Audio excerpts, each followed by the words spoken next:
Empezando con las ponencias preparadas para esta tarde, tenemos a Guillermo González.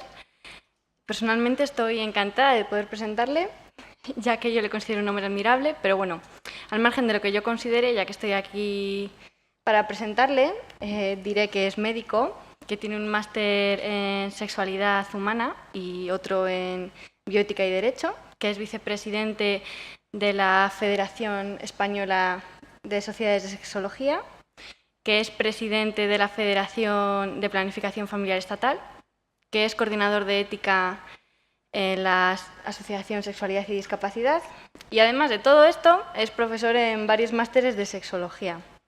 Esta tarde nos va a hablar sobre la educación sexual, una cuestión de ética y derecho, así que cuando quieras puedes empezar a dar caña.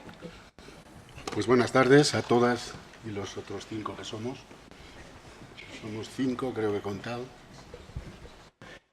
En principio, gracias Lucía por la presentación, gracias Dialogasés por invitarme, y no en lo personal porque verdaderamente en lo personal tenían difícil no hacerlo, porque quieren que me haga socio y solo tenían este camino.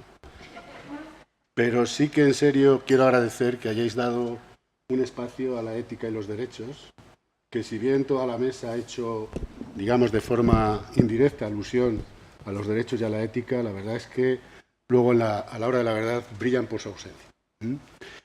Yo no sé si en la Facultad de Educación Social y de Trabajo Social podemos seguir manteniendo este eslogan de una asignatura pendiente. Si realmente hablamos de una asignatura como algo de un contenido curricular que se llama así, posiblemente sea una asignatura pendiente de hace tiempo. Lo que pasa es que yo creo que es una asignatura que ha transversalizado toda la sociedad de siempre.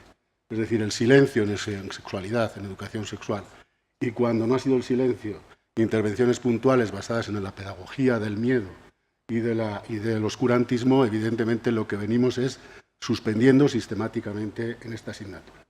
Creo que efectivamente es necesario tomar cartas en el asunto y yo lo que vengo a proponeros, a haceros unas sugerencias, es cómo podríamos de alguna manera reivindicar el derecho y una cuestión de ética para conseguir que la educación sexual por fin efectivamente sea una asignatura como todos la entendemos.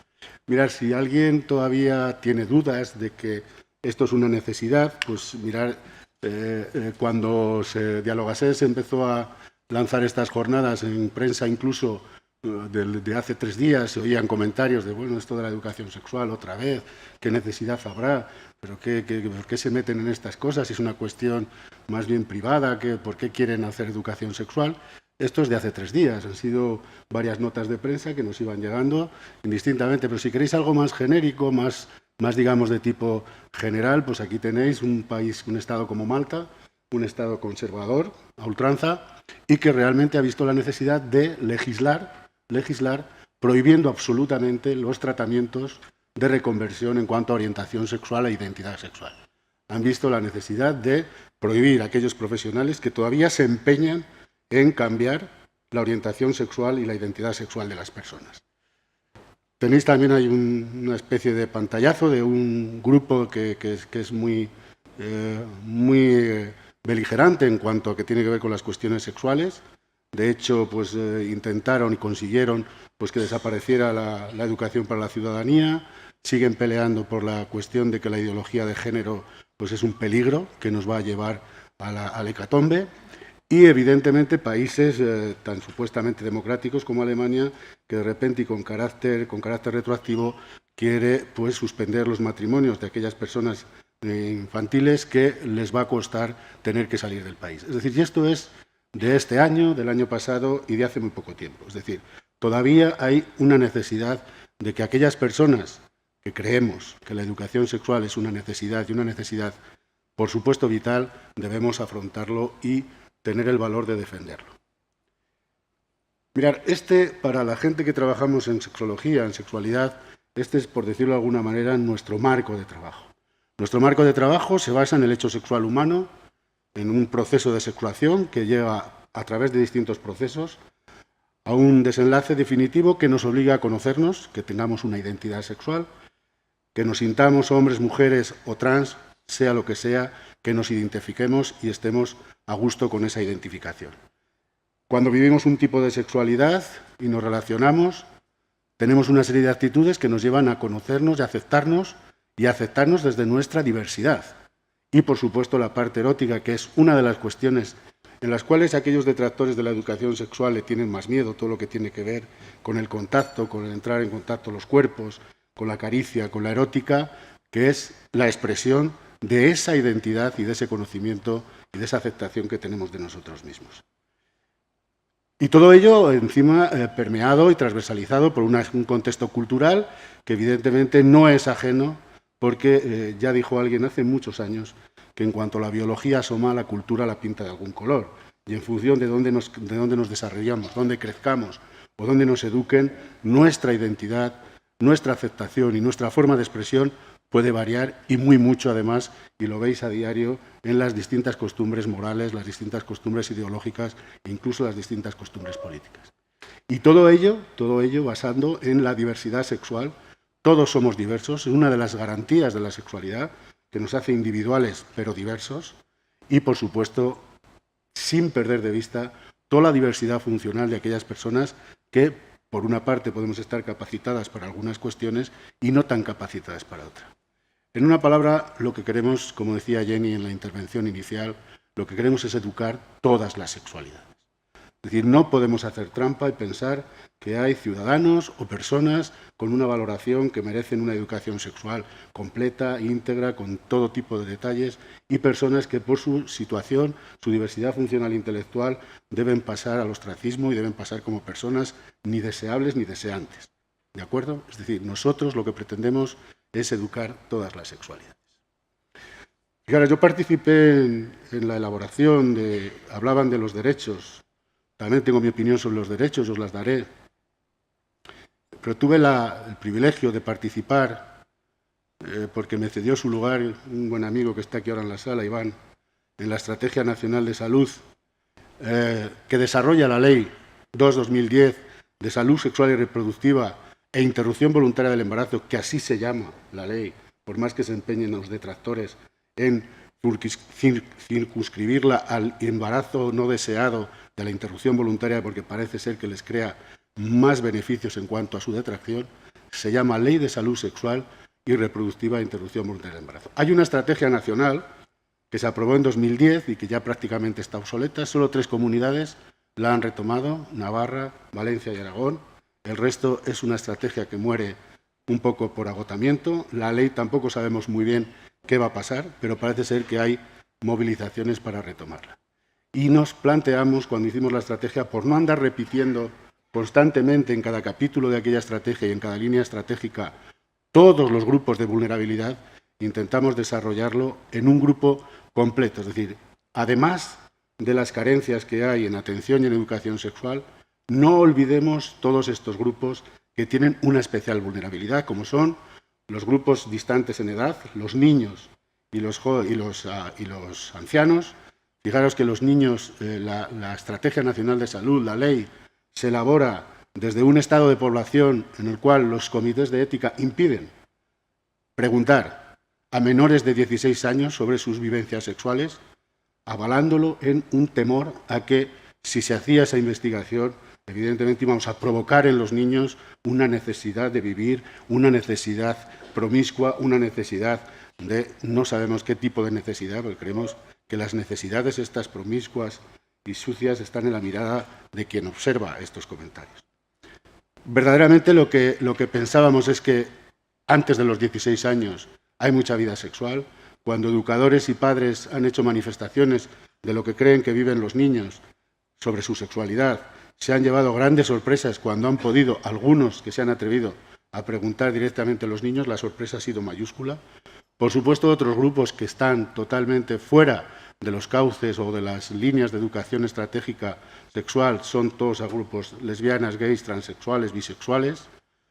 Por supuesto, personas seropositivas, por suerte, cada día son un grupo más aceptado. La cronificación de la enfermedad ha hecho que no se sienta ese temor. También es cierto que tiene segundas lecturas. Esa cronificación ha hecho que se relajen muchas costumbres y, desgraciadamente, aunque no me gustaría decirlo, sí que es cierto que se han incrementado algunas infecciones de transmisión genital.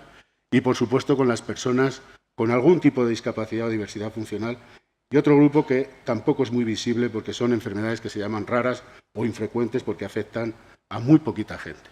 Por supuesto, la migración, si no nos dirigimos a estas personas migrantes con distintas culturas, con distintas formas de ver la vida, con distintas educaciones de su propia tierra sexuales, de su propia moral, difícilmente podremos acceder a problemas como es la mutilación genital femenina, los matrimonios concertados o los matrimonios a través de dote.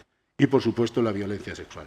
Resumiendo, que ninguna sexualidad quede olvidada y que ninguna vivencia erótica quede negada, por muy curiosa que nos pueda parecer. En una palabra, para conseguir para todo el mundo el máximo de autonomía sin trampas. Acaba de entrar Carlos de la Cruz, un gran educador, que siempre me riñe porque protejo demasiado a la gente que creo que tiene un grado de vulnerabilidad. Me dice, ¿por qué no proteges a todo el mundo y dejas de preocuparte tanto por los vulnerables? En una palabra, mi objetivo en esta reflexión sería que la ética nos resulte un ejercicio excepcional y meramente académico. Estamos acostumbrados a oír, incluso en debates televisivos, pues, grandes discursos éticos que muchas veces, bueno, pues no dejan de ser una especie de lucimiento personal. Y lo que quiero es que la ética la manejemos como un trabajo totalmente personal y prácticamente a diario. Desde que aparcamos en una plaza que está reservada para personas con algún tipo de discapacidad motora y nos parece que va a ser un momento, hasta cosas más trascendentes, evidentemente. Y que el derecho tampoco sea un recurso desconocido y heroico. Es decir, parece que el derecho, judicializar algunas cosas, es un elemento que ya es como última consecuencia, y también el derecho está un poco vetado a gente con posibilidades sociales y económicas. Creo que los derechos y los derechos sexuales realmente no son conocidos y mucho menos respetados, y creo que tendríamos que reivindicar esos derechos y empoderar a la ciudadanía para que los exija. Fijaros, por comentaros la jerarquía de derechos, los derechos humanos, que parece ser, se nos llena la boca cuando hablamos de ellos. Dentro de ellos están los derechos sexuales y los derechos reproductivos, pero hasta que no llegamos a la legislación estatal específica, legislación estatal articulada, como decía alguien de la mesa inaugural, a la que podamos aludir, todos estos derechos prioritarios y principales son una herramienta demasiado tosca. De estos derechos se pueden hablar en el Parlamento, se pueden hablar en la ONU, se puede hablar en la UNESCO, como una herramienta y efectivamente eficaz de debate y de defensa. Pero con estos derechos yo no puedo dirigirme a una institución local para decirle que las rampas que sigue habiendo en algunos sitios necesito que sean, que los escalones sean reducidos para yo poder acceder a determinados sitios. O que tengo derecho, a pesar de que parezca que no estoy disfrutando de una vida plena, que tengo derecho a ser educado sexualmente. Con los derechos humanos es una alforja demasiado pesada para negociar con las instituciones locales y en el día a día. Porque si no, mirad lo que ha ocurrido con la Ley Orgánica 2/2010. O sea, prácticamente es una gran desconocida. La metonimia de la ley de aborto se la ha comido entera. Nadie habla de salud sexual ni de salud reproductiva. Todo lo que se habla y se concilia es a través del aborto. Es un gran choque de absolutos morales que da mucho rendimiento, sobre todo a los detractores de este tipo de ley. Por eso me pregunto a veces si los derechos son una herramienta eficaz. Evidentemente yo no soy quien para negar todas las posibilidades que tienen los derechos, ni mucho menos. Creo que son importantes, creo que es importante acuñarlos, pero creo que cada día es más necesario asumirlos, reivindicarlos y, lo que es más importante, incorporarlos a la legislación positiva para que alguien que quiera defenderlos no tenga que hacer una especie de espeleología jurídica para encontrar cómo su caso puede ser defendido ante un colegio que le niega la entrada por identidad sexual, ante un grupo que le hace acoso por tener una orientación sexual. Es decir, ¿cómo voy yo con todos esos derechos a defender mi integridad? Fijaros, es curioso que si os tomáis la molestia de leer el preámbulo de la Ley Orgánica, una de las cosas que dice de forma rotunda el legislador es esto: el primer deber del legislador es adaptar el derecho a los valores de la sociedad cuyas relaciones ha de regular. Yo me pregunto, el legislador, cuando hizo esto, ¿en qué valores de nuestra sociedad estaba pensando? No creo que ahora se puedan universalizar los valores. Creo que somos una sociedad muy variada, muy variopinta, muy flexible. No sé en qué valores se estaba refiriendo. Y una cosa que a mí me preocupa especialmente, que es que genere certeza y seguridad en las personas a quienes se destina. Sabéis que hay leyes, y esta es una de ellas, que está recurrida en el Constitucional, se ha recurrido la edad de interrupción voluntaria del embarazo, se ha recurrido la ley de violencia de género, se recurrió en su día, aunque se desestimó, la ley de matrimonio homosexual. Es decir, para que se genere certeza tenemos que legislar con finura, con exactitud, para que no demos resquicios a aquellas personas que no creen en estos derechos puedan matizarlos, recurrirlos o considerarlos inconstitucionales. El legislador aquí tiene una responsabilidad de casi, si me permitís la vulgaridad, si no va a legislar bien, mejor ni lo toques, mejor ni lo toques. Y, por supuesto, la ley parte de esa convicción avalada de que una educación afectivo-sexual y reproductiva adecuada y el acceso universal a las prácticas de planificación de la reproducción, pues evidentemente mejorarán todo el sistema de salud y lo que tiene que ver con una de las preocupaciones mayores que también se ha dicho en la mesa inaugural. Prácticamente la gran educación sexual se mueve a golpes de alarmas. Aumentan las ITS, aumentan los embarazos no planificados, hagamos intervenciones puntuales en vez de haber preparado, antes de que ocurriera todas esas cosas, a estas personas. Y evidentemente, disfrutar de los derechos conviene conocerlos. Yo creo que todos estamos acostumbrados hoy a que, además es una frase hecha, de tengo mis derechos, exijo mis derechos, y yo creo que la gente estamos empezando a exigir derechos civiles, pero de verdad que no he visto a casi nadie exigir derechos sexuales. Yo trabajo en el mundo sanitario y estoy convencido de que cualquier paciente o paciente que vaya a mi consulta y no cumpla los requisitos formales de mi compromiso profesional podría demandarme. De hecho, las demandas ahora a sanitarios son bastante frecuentes, cosa que tampoco es que me parezca mal. Quiero decir, hemos disfrutado de un momento de que podíamos hacer prácticamente lo que nos diera la gana y ahora el péndulo es verdad que se ha lanzado hacia el otro lado y ahora podemos tener una demanda. Pero nadie va a reclamar que su médico de familia, su médica de familia, atienda sus disfunciones sexuales, sus problemas sexuales. Consideran que están por encima de todo esto y que su función es su salud integral, pero no especialmente la sexual. Si os vais al mundo sanitario, veréis que cuando se habla con los profesionales de la sanidad y les preguntas ¿por qué no preguntas a tus pacientes sobre los efectos secundarios que les puede estar causando alguna medicación en su esfera sexual? La respuesta es siempre o muy parecida. Falta de tiempo, falta de formación y ¿qué hago si le pregunto y me contesta? ¿Cómo se lo resuelvo? Es decir, hay una carencia de información y el sistema sanitario es una de las puertas de entrada para hacer una buena educación sexual, aunque sea para una sexualidad saludable, que es otra parte. Sexualidad saludable.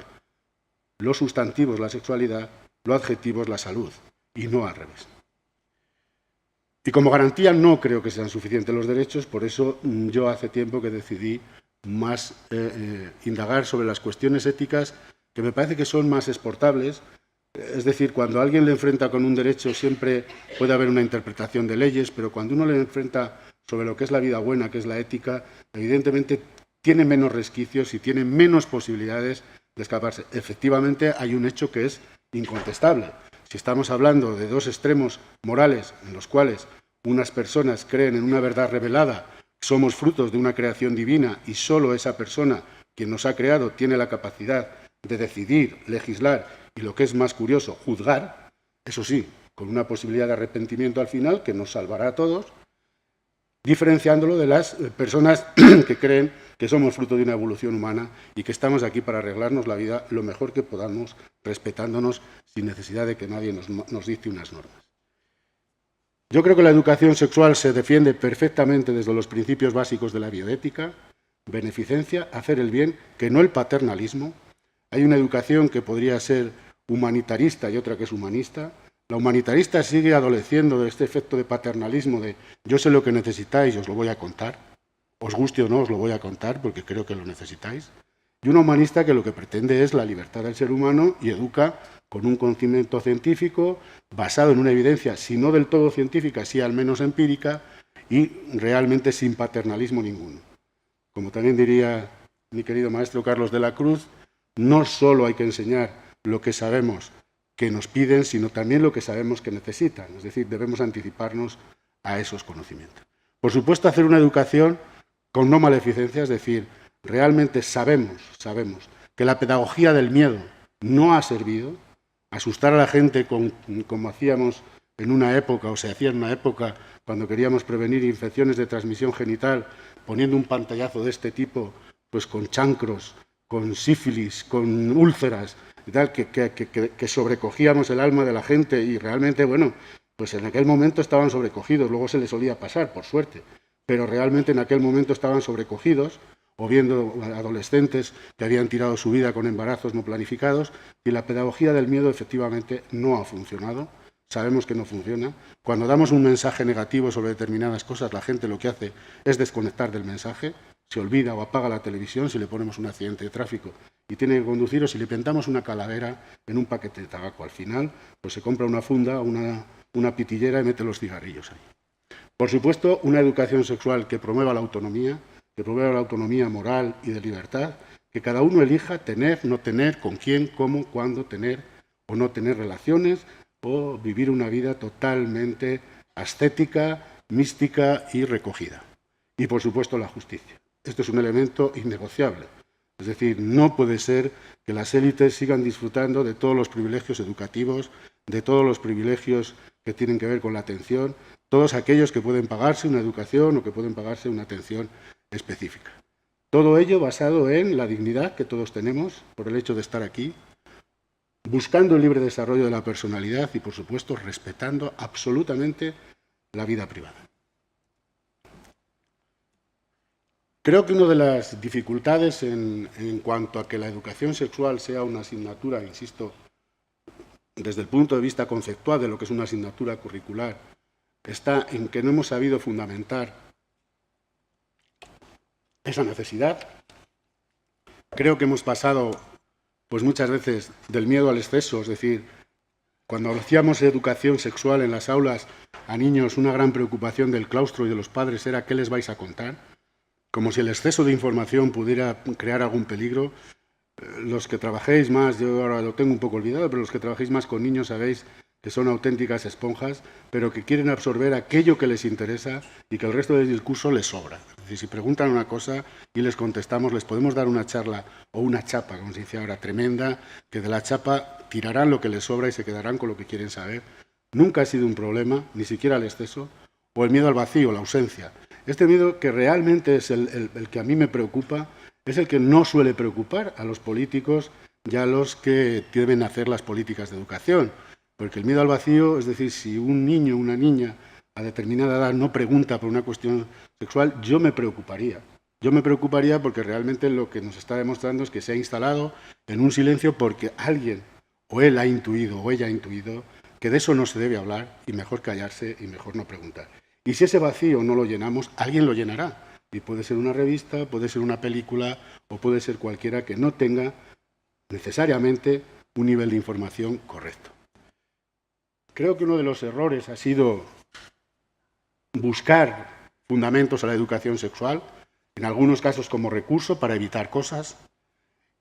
Y lo que debíamos hacer es empezar, también se ha dicho en la mesa de inauguración, lo cual me ha gustado mucho, que la educación sexual sea un cultivo. Es decir, no necesitamos ni siquiera argumentos de derechos, necesitamos respetar que la educación sexual, que la sexualidad es cultivable, no solo es educable, sino que es cultivable, es promovible, es promocionable. Es decir, no tenemos que tener miedo al placer, no tenemos que tener miedo. Es más, solo hablando del placer podemos hacer una educación sexual satisfactoria. Es decir, yo recuerdo en cierta ocasión, hablando de la prevención del VIH, cuando fue aquella pandemia tan dramática, yo fui a un colegio para hablar de prevención de VIH y me dijeron que por favor que procurara no hablar de erótica. Digo, bueno, ¿y cómo quiere que les dé yo a estas personas argumentos de prevenir estas infecciones si no les hablo de juegos eróticos? Es decir, si incorporo el preservativo como un elemento de distracción, un elemento de preocupación, un elemento inasequible y no lo incorporo al juego erótico de una pareja normal, no se lo van a poner. Es decir, es muy difícil, si no imposible, educar sexualmente sin hablar del placer. Y hay un cierto temor a que el placer parece que nos deshumaniza, que nos convierte en auténticos locos y locas corriendo por detrás de coitos desprotegidos como una especie de salvajes. Para justificar esto que os estoy proponiendo, he hecho un recorrido o he intentado hacer un recorrido por los distintos modelos educativos que hemos tenido, pero no tanto por un interés cronológico, sino porque son modelos que todavía conviven, que no han desaparecido, es decir, ningún modelo ha sustituido a otro. Hemos pasado de uno a otro, hemos intentado pasar de uno a otro sin desterrar el anterior, con lo cual este modelo del pasado, en el cual se educaba desde una perspectiva moral, donde la abstinencia era lo que se pedía y que todos éramos o pecadores o santos en función del ejercicio que realizáramos con nuestra sexualidad, pasando por la prevención, donde no llegó la Iglesia con el pecado, pues estuvo la medicina para asustar sobre los grandes males que producía la fornicación, la masturbación. Hay libros enteros de 400 páginas de médicos que hablaran de los males de la masturbación, y parece que cuando la Iglesia empezó a perder un poco de fuerza y la gente se empezó a quitar los miedos y los temores, pues apareció la medicina para asustarnos con que si no nos cuidábamos íbamos a ser enfermos. Entonces el dilema era ser enfermos o sanos, cambiamos el pecado por la enfermedad. También hubo un momento revolucionario del que somos herederos, es decir, y cometimos errores, por supuesto, que era un catecismo ideológico, era pensar que toda la libertad sexual iba a liberarnos socialmente. Hay un movimiento que se llama Sexpol, que era fundamentalmente lleguemos a la liberación social a través de la liberación sexual. Es verdad que algunos seguimos pensando que la gente que tiene una vida sexual placentera parece que sonríe más y parece que está más dotado para el diálogo y para la conformidad, pero puede ser una idea totalmente peregrina y totalmente personal. Y por supuesto en ese pasado hubo una época en que los países nórdicos hicieron una especie de educación comprensiva que conciliaba prácticamente todas estas. De una u otra manera, la educación sexual era para salvarnos del fuego eterno, para sanarnos o para reparar socialmente las cosas que estaban mal. De una u otra manera, insisto, el sexo era una especie de impulso animal que había que controlar de una u otra manera. Era una cuestión que deshumanizaba y el amor, y de hecho seguimos arrastrando esa necesidad para, yo creo, honestamente, para darle un toque de dignidad a la sexualidad, de añadir el afectivo sexual. Es decir, ¿vale? Afectivo sexual, no sé si la sexualidad, yo creo que la sexualidad lleva implícito el afecto. En el presente, que es en el que estamos ahora, insisto, sin olvidar que tenemos un movimiento reivindicativo, moral, conservador, que viene haciendo aquellas prácticas del pasado. Nunca como hasta ahora se habían visto grupos de, como se llaman ahora, de abstinentes o de célibes. Es decir, hay grupos sociales que defienden lo que llaman asexuales, cosa que conceptualmente es un error, porque no se puede ser asexual. Somos sexuales igual que somos mamíferos y podéis intentar renunciar, pero es muy difícil. Somos sexuados y lo seguiremos siendo siempre. Uno puede renunciar a tener contacto con otras personas o a hacer determinadas cosas, pero no a ser hombre-mujer. Estamos en la época de los derechos y evidentemente, insisto, no seré yo quien cuestione la necesidad de los derechos, pero son muy abstractos, no concretan cuestiones que tienen que ver con el día a día de las personas, se producen conflictos de intereses cuando realmente estamos intentando hacer una pelea porque se desaparezca la mutilación genital femenina. Hemos visto en nuestro país que la única forma de conseguir que algunos países legislen en contra de la mutilación genital femenina, al menos de forma institucional en los centros sanitarios, es dando dinero para otra serie de cosas. No hemos conseguido convencerles de que no se debe hacer, sino que hemos tenido que comprar esas voluntades. Unos derechos reproductivos que, por suerte, creo que podríamos decir que en nuestro país, por los índices de morbimortalidad infantil y materno-infantil, son de los mejores y de los más respetados. No quita que ahora, con las restricciones y con todos los nuevos decretos, hayan sacado del mercado y la financiación, pues algunos anticonceptivos, otros no estén financiados cuando se han demostrado eficaces, simplemente por una cuestión política, no por ahorro, porque han demostrado ser eficaces, ser competitivos en calidad-precio, pero realmente el interés político no está ahí. Y, por supuesto, la salud sexual, que es el paradigma ahora fundamental sobre el que trabajamos. Parece ser que la sexualidad solo, y de hecho la Asociación Mundial de Sexología cambió su nombre por Asociación Mundial de Salud Sexual, porque parece ser que tenía más financiadores si se llamaba de salud sexual que de sexología, pero la sexología seguía sonando un poquito a demasiado frívolo. En el presente tenemos una cuestión de género, en los cuales estamos hablando de la diferencia y la discriminación. Evidentemente, insisto, y no quisiera decirlo, pero es así, estamos asistiendo a un incremento de las ITS, embarazos no planificados y algunas disfunciones, y nos hemos transmitido pues toda esa necesidad de transformar todo lo que es una educación sexual en una educación genitocoital, es decir, cómo tener coitos más seguros, cómo tener coitos más eficaces, en una palabra, pues evitar todas esas enfermedades y todos esos peligros de la sexualidad. Y, por supuesto, la violencia, que ahora mismo es un tema tremendamente candente y que creo que una educación sexual que una educación sexual óptima, que una educación sexual científica y democrática es la base para erradicar de una vez la violencia de género. Estamos en un presente que el sexo diferencia, pero discrimina, y hay que intentar minimizar esa discriminación. Es decir, vamos a intentar eliminar toda la discriminación sin reconocer, es decir, el género se ha comido el sexo y parece ser que ahora somos todos genéricos y no somos sexuados. ¿Cuál creo yo o defiendo que podría ser un futuro esperanzador? Y que, bueno, pasa como en todos los foros en los que asistimos, no sé, que normalmente a estos temas mucho me temo que asisten ya las personas que están concienciadas y que son conversas. Es decir, los escépticos o escépticas no suelen acudir y tenemos muy poquitas oportunidades de convertir a alguien. A mí me encantaría pues, que alguien un día me dijera, pues oye, yo venía con una idea y la hemos cambiado o la hemos sustituido o la hemos reflexionado al menos, pero yo creo que los que estamos aquí, los que acuden a un foro de educación sexual, tengo para mí la idea de que vienen ya con una predisposición a aceptar de buena manera esa propuesta y poco tenemos que decir a la gente que estará fuera y que seguirá campeando a sus anchas y poniéndonos piedras en las ruedas. Creo que el futuro de la educación sexual pasa porque sea una educación sexual científica. Dejémonos ya de sectarismo, dejémonos ya de dogmas. Lo que la ciencia sabe y la psicología evolutiva nos está diciendo constantemente, que sea democrática. Yo no creo que haya que hacer una asignatura obligatoria, pero sí que exista esa asignatura, que no sirva para puntuar en el currículum. Evidentemente no creo yo que a alguien se le pueda cargar un currículum y suspenderle en educación sexual.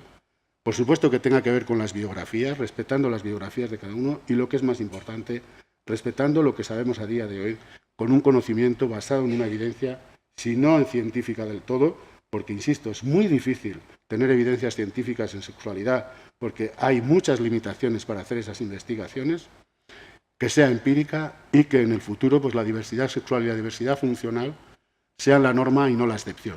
Y, por supuesto, vindicar y reivindicar el reconocimiento del placer erótico como valor, no como una parte de la lujuria humana que hay que controlar y que hay que frenar. En una palabra, que el sexo diferencie sin discriminar y diversifique sin exclusión, que sea objeto de educación, estudio y cultivo. Creo que la educación sexual se puede cultivar y la sexualidad se debe cultivar. Hablando de derechos, aquí tenéis el 9º y el 10º. Derechos sexuales, acuñados en Valencia y confirmados en Hong Kong, asumidos por casi todos los organismos internacionales, pero no han pasado a incorporarse a la legislación articulada. El derecho a la información basada en el conocimiento científico, una investigación científica y libre y ética y la difusión apropiada. ¿Qué quiere decir esto? Insisto, si los comités de ética investigadora no nos van a permitir hacernos a la idea o poder preguntar a las edades límites, infantil o de tercera edad, sus cuestiones sexuales porque piensan que estamos haciendo una especie de sectarismo o estamos haciendo una especie de proponer una promiscuidad sexual, no nos van a dejar saber qué viven realmente estas personas. Insisto, creo que antes de los 16 años hay mucha vida sexual y mucha vida erótica que desconocemos. Hacer una difusión apropiada y que además tenga una duración de toda la vida, desde que nacemos hasta que morimos. Porque la realidad es que lo que no sabemos es qué se investiga y para qué se investiga. Es decir, hay veces que uno ve teorías o estudios que dice, bueno, es interesante, pero desde el punto de vista académico, desde el punto de vista de la eficacia, no sé lo que aporta. El conocimiento científico a veces se utiliza en beneficio de los investigadores más que de los investigados. De hecho, sabéis que, por ejemplo, en las investigaciones que tienen que ver con todo lo que fue, por ejemplo, pues la pandemia de VIH, había 3 grupos internacionales estudiando el VIH.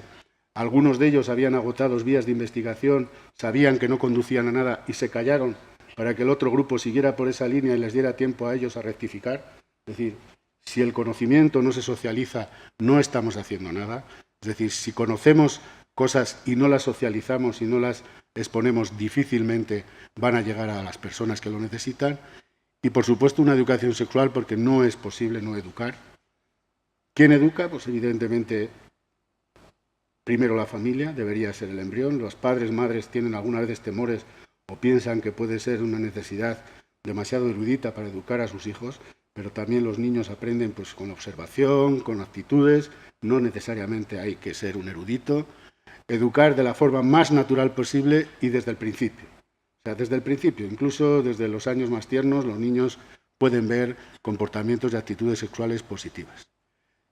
Y una cuestión que es también tremendamente complicada, que es el derecho de los padres y los hijos, querido profesor. Aquí hay algunas discrepancias, algunos educadores, yo creo que con buen criterio, hablan de los derechos de los padres, a qué educación deben tener sus hijos, y yo estoy de acuerdo que es mucho más fácil educar en sexualidad a favor de padres y de familias, pero para mí es prioritario el derecho de los niños. O sea, no sé si alguien, pues si unos padres objetaran de la enseñanza de la literatura, alguien no diría que bueno, ¿no? Pues es como objetar un poco de la educación sexual. Bueno, pues yo creo que el derecho de los hijos debe prevalecer incluso por el derecho de los padres. Y la cuestión que suele ocurrir es esto, que si no se habla de lo que no se pregunta, es decir, si pasamos de puntillas y como a mí nadie me pregunta, yo no voy a responder, pero es verdad que tampoco se pregunta lo que no se habla. Creo que padres, educadores, sanitarios, agentes sociales, cuando tenemos la posibilidad de estar en un grupo que puede ser influenciable, que puede ser educable, creo que deberíamos tener el valor de preguntar cuáles son sus inquietudes, cuáles son sus necesidades. Y al menos yo no digo que, igual que en la sanidad, no se trata de que el paciente o la paciente nos conteste de forma abierta su vida sexual, sino simplemente dejar la puerta abierta para que sepa que estamos dispuestos a recibir esa demanda y que en un momento determinado, si lo necesita, estamos allí para atenderlo. Es decir, proponer al menos que es un tema que estamos dispuestos a abordar. Este es uno de los derechos que generalmente se incumplen sistemáticamente.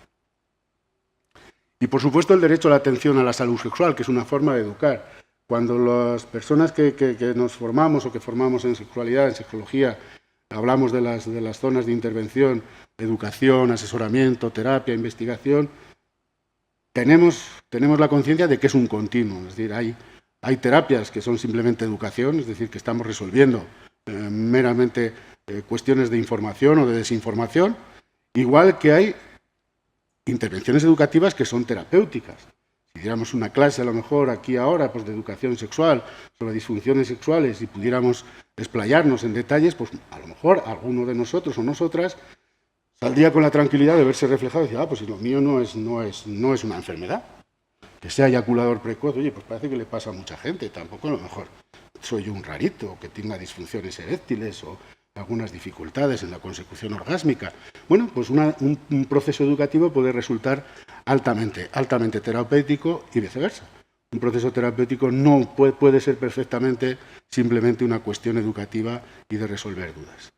Yo creo que aquí nuestra culpa de los sanitarios es importante. Primero porque la gente considera y nos embiste de unas características especiales para atender estas cuestiones, cosa que creo que en principio es un error. Podría arrimar el ascua a mi sardina, pero no seré tan pedante. Pero creen que la cuestión de la sexualidad, de la educación sexual, es una cuestión básicamente biologicista y posiblemente tengamos la oportunidad en esa puerta de entrada en la sanidad para hacer una buena educación sexual. Pero realmente, insisto, el tiempo, que sí que es verdad que es el único elemento difícilmente salvable en cuanto a la asistencia médica, porque los tiempos son los que son y no dan más tiempo más, pero sí que muchas veces hay un cierto miedo a abrir esa caja de truenos, preguntar a los pacientes o a las pacientes sobre sus cuestiones sexuales. Y lo que hacemos básicamente pues es esto, es diagnosticar y certificar. Derivamos defensivamente cuando alguien nos plantea, pues una madre nos plantea que su hijo o su hija tiene unos comportamientos que le parecen pues preocupantes porque no se identifica o tiene comportamientos de los que se esperaba que no debiera tener, pues yo qué sé, los binarismos estos que estamos acostumbrados, que los niños deben ser de una manera, las niñas de otra. Los padres se preocupan y le pregunta a su médico o médica de familia, y su médico o médica de familia dice, no, bueno, esto yo no sé ni por dónde cogerlo, lo deriva a salud mental le somete a la persona a unos interrogatorios, a una especie de búsqueda o de lupa que acaba deteriorando un poco la calidad de vida de ese niño. Reducimos todo a lo genital y lo coital. Bueno, pues si a alguien le funcionan sus aparatos, pues bueno, ¿qué más puedes pedir? Nos resignamos ante las dificultades eróticas, es decir, bueno, pues si Esto no es una cuestión vital, yo estoy aquí pues, para tratar tu diabetes o tratar tus enfermedades de hipertensión, y en algunos casos lo que tiene que ver, pues, por ejemplo, con temas más radicales o temas más preocupantes, como puede ser pues, tratar pues, personas con VIH o tratar personas trans o tratar personas gays, pues objetar de conciencia. Simplemente objetamos de conciencia y listo. ¿Y qué creo que debiéramos hacer? Pues hombre, formarnos todos, educadores, sanitarios, todos aquellos que tenemos acceso a un grupo de población que puede ser perfectamente educable y perfectamente ayudable, escuchar al menos y tener una cierta empatía, evitar iatrogenia. Iatrogenia, cuando hablamos de iatrogenia, es hacer mal, decir, bueno, pues tómate un ansiolítico porque lo que estás es nervioso o nerviosa, tranquilizar y despatologizar, lo que te pasa tampoco es para tanto, aceptar la diversidad sexual y funcional, es decir, es un hecho que mucha gente sigue considerando, incluso dentro del mundo sanitario, por más que se pelee, que es una patología, algunas cuestiones que tienen que ver con la diversidad sexual. El respeto a la autonomía moral no tienen que tener nuestras personas, ni educandos, ni pacientes, nuestros propios valores. Tenemos que ayudar a la gente desde su propia valoración y desde sus propias creencias. Hablarles de lo que se llama una erótica amplia y no una erótica reducida a lo genital, sino hablarles de mucha piel que se puede tocar, que se puede acariciar y que puede disfrutar y, por supuesto, respetar y vindicar el placer sexual. En una palabra, poner unas orejas enormes y escuchar. Voy terminando, no os aburro más. Los objetivos creo que son fundamentales para mí en cuanto desde el punto de vista ético y de los derechos.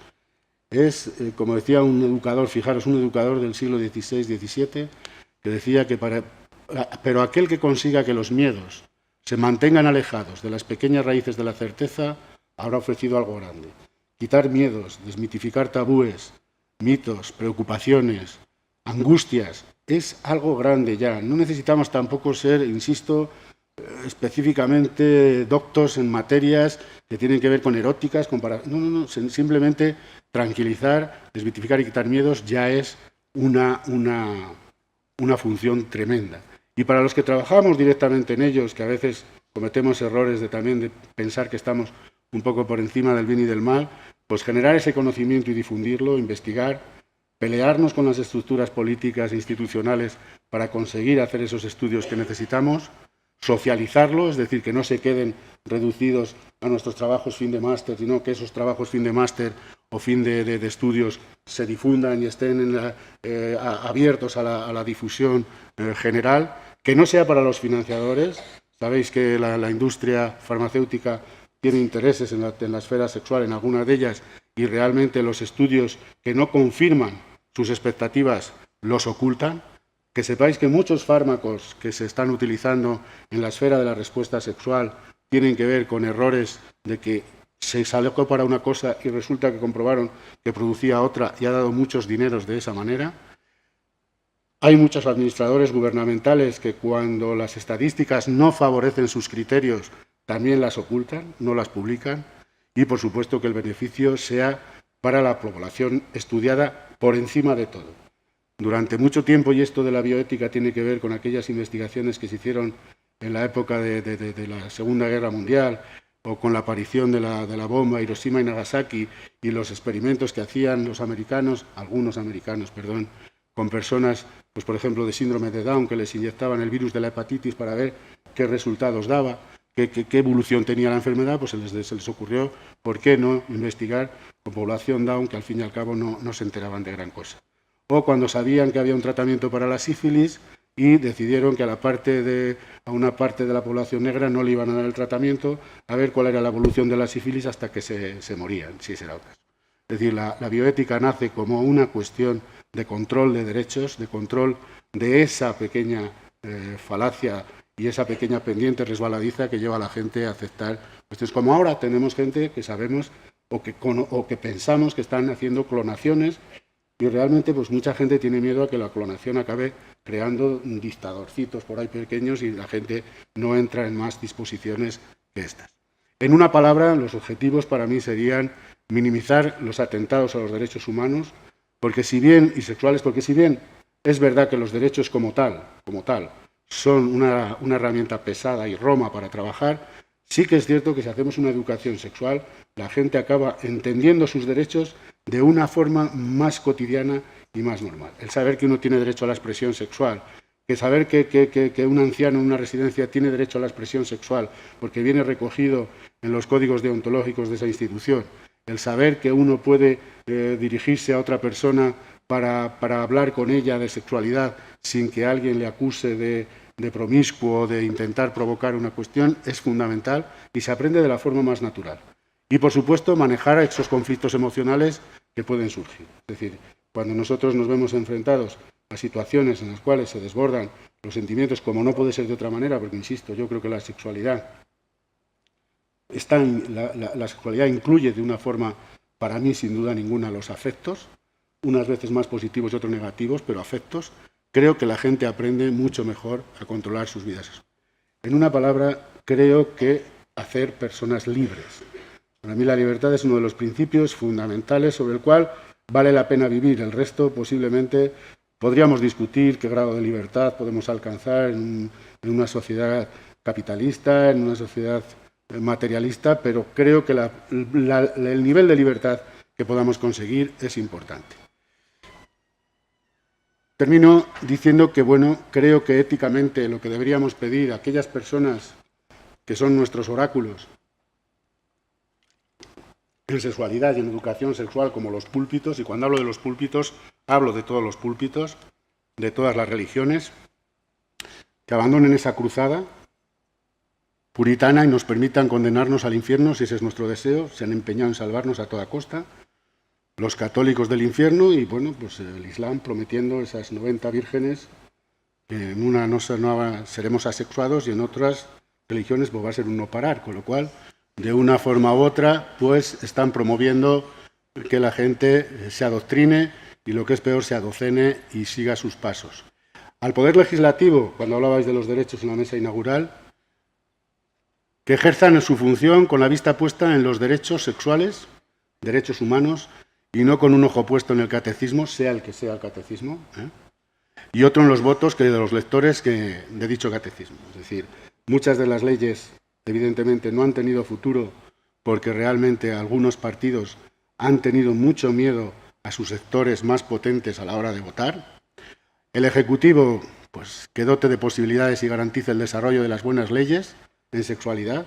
Tenemos buenas leyes, parece mentira, pero tenemos buenas leyes, mejorables, por supuesto, pero buenas leyes. Somos un país de los más vanguardistas en leyes que tienen que ver con la sexualidad, violencia, matrimonio, registro. Es decir, somos un país vanguardista en las leyes.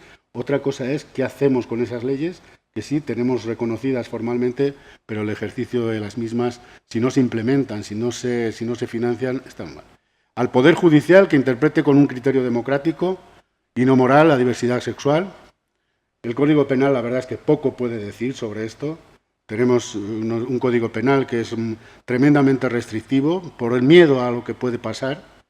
A las cátedras, que somos en parte, pues en este momento, y perdonadme la pedantería, uno cuando se sube aquí tiene una intención, y la tengo, de crear algún adepto a mi causa. Evidentemente que seamos serios y que no demos mensajes que tienen más que ver con nuestros propios criterios que los que queremos defender. Por supuesto, a los profesionales, educadores, sanitarios, pues que se centren en su objetivo en mejorar la calidad de sus educandos, de sus pacientes, incluso de sus amigos.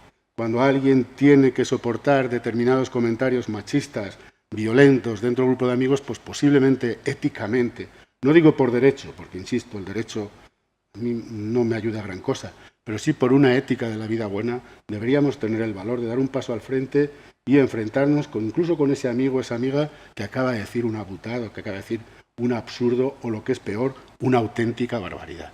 Son muy graciosos los chistes violentos, son muy graciosos los chistes machistas, pero a lo mejor tendríamos que tener el valor de convertirnos en el Pepito Grillo y montar un pollo cada vez que ocurre una cosa de estas. Y, por supuesto, la ciudadanía, todos nosotros, pues que conozca sus derechos sexuales y los reivindique. O sea, igual que reivindica otros derechos civiles, que sea capaz de exigir sus derechos sexuales sin ningún temor, sin ninguna consideración de frivolidad, simplemente porque la sexualidad es parte de su desarrollo personal, es parte de su desarrollo vital y, por supuesto, es una parte de su vida que puede cambiar la diferencia entre tener una buena calidad de vida o no tenerla. Para otros tipos de calidades de vida necesitaríamos unos medios económicos, pero para vivir una saludable y, por supuesto, una placentera sexualidad, creo que estamos todos perfectamente dotados. Por supuesto que en este tema de la educación sexual hay más problemólogos que solucionólogos, que diría Aquino, que es uno de mis ídolos, Mafalda. Entonces, pues simplemente que tengamos valor, que la gente no problematice demasiado las cuestiones que tienen que ver con la educación sexual. Se habla de muchas cosas, hay mucha violencia y, por suerte, no todos tenemos un rifle en casa, no todos tenemos pistolas, en algunos estados americanos casi todos, pero aquí nosotros por lo menos todavía nos estamos resistiendo a esa cuestión. Pues hablar de sexualidad no supone que todos estemos por los rellanos de las escaleras pues buscando, insisto, coitos desprotegidos y salvajes. Gracias.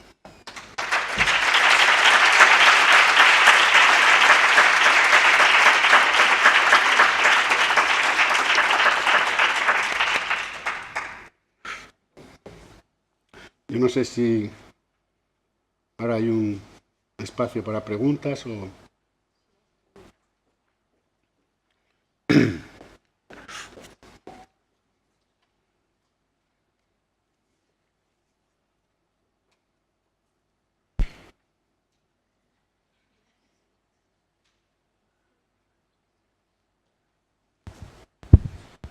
Bueno, muchas gracias, Guillermo. Me ha gustado mucho tu presentación.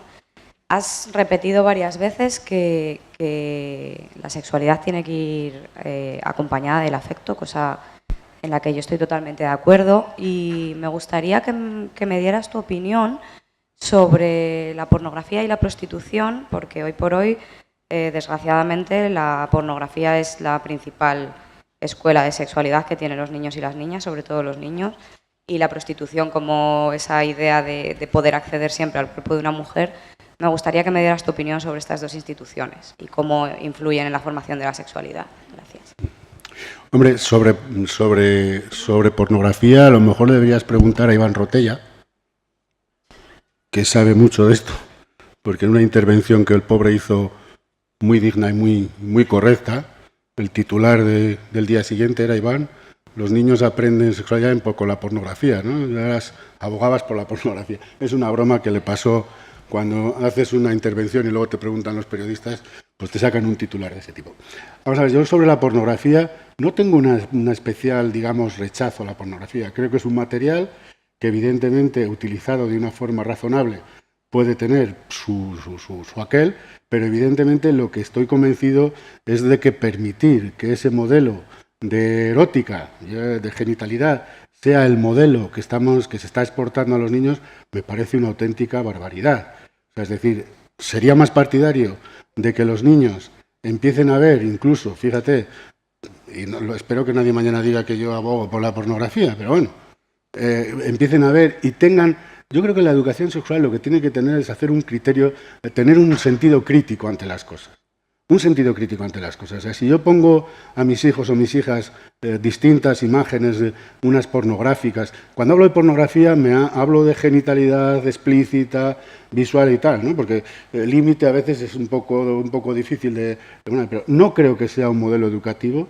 Creo que hay que enseñar a criticar. Igual que cuando nosotros hablamos de sexualidad o del hecho sexual humano y utilizamos un lenguaje que no es el correcto, yo siempre digo a la gente que ponga en cautela esas opiniones. Si la gente no se expresa correctamente, a lo mejor tampoco el concepto lo tiene muy claro. Entonces, la pornografía yo no creo que sea un modelo. No creo que sea un modelo. Tampoco creo que haya que excluirla o que prohibirla totalmente. Creo que tiene su función excitatoria para gente que necesita esas imágenes explícitas. Bueno, tiene su mapa, pero desde luego habría que conseguir evitar que ese sea el modelo que exportamos de una sexualidad, digamos, habitual, saludable y tal, sino simplemente como una forma, digamos, de excitación específica para aquellos que necesitan ver esas imágenes explícitas, por o bien su imaginación, o bien su fantasía personal, tal, que hay gente que es verdad que tiene difícil. Cuando nosotros trabajamos en terapias, a veces vemos gente como con una capacidad de fantasía y de imaginación pues escasa, ¿no? Escasa por distintas razones. Bueno, pues a veces les recomendamos bibliografía, o sea, una cosa como Las sombras de Grey, estas, que me parece que raya con el acoso, con la violencia, pues fíjate el éxito que ha tenido.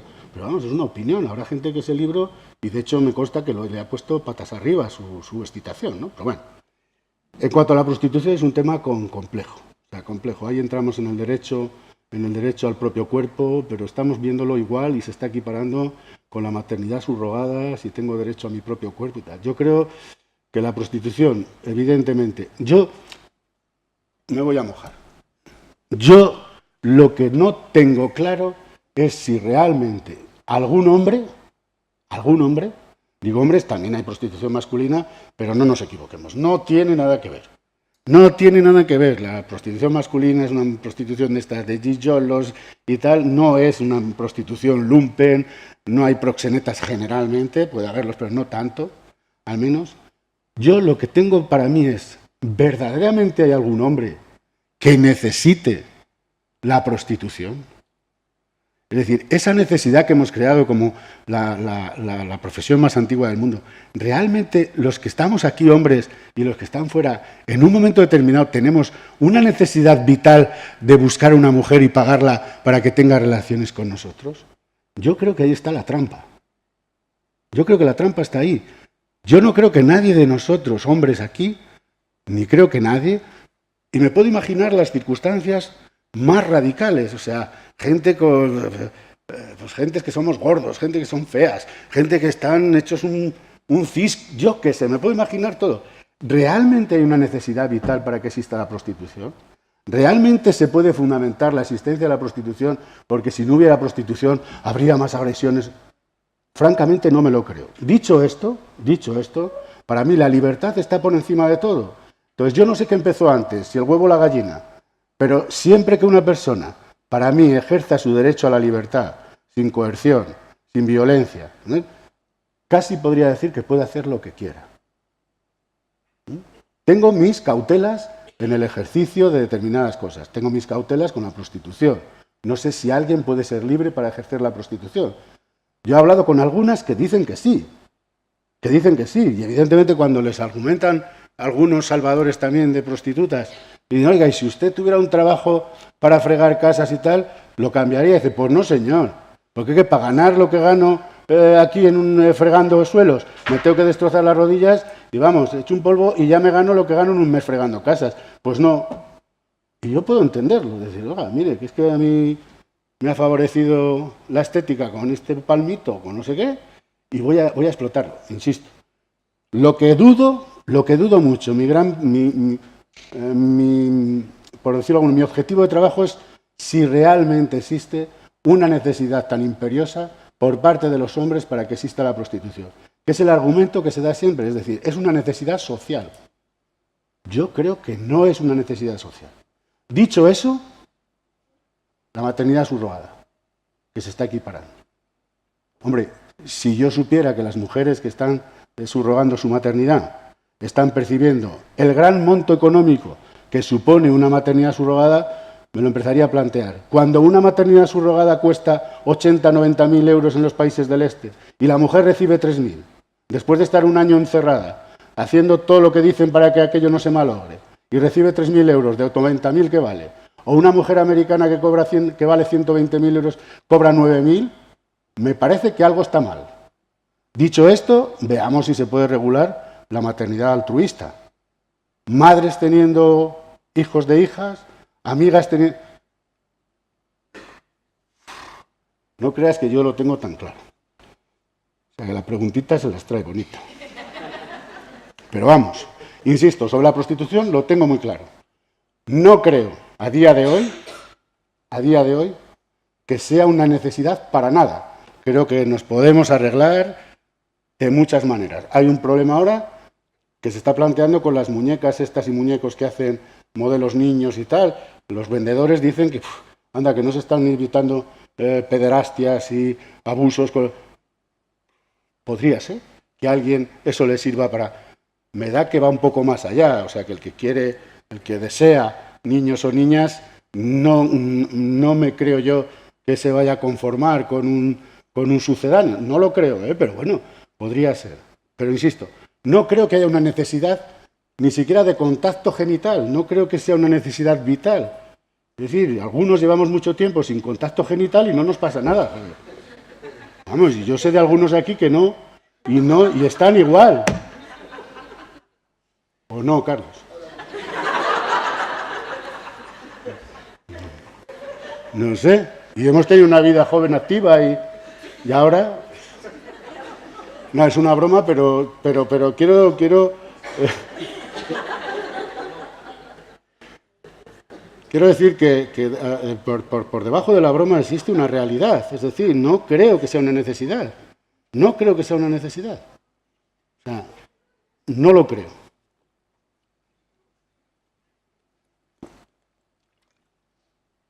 ¿Alguna pregunta más fácil?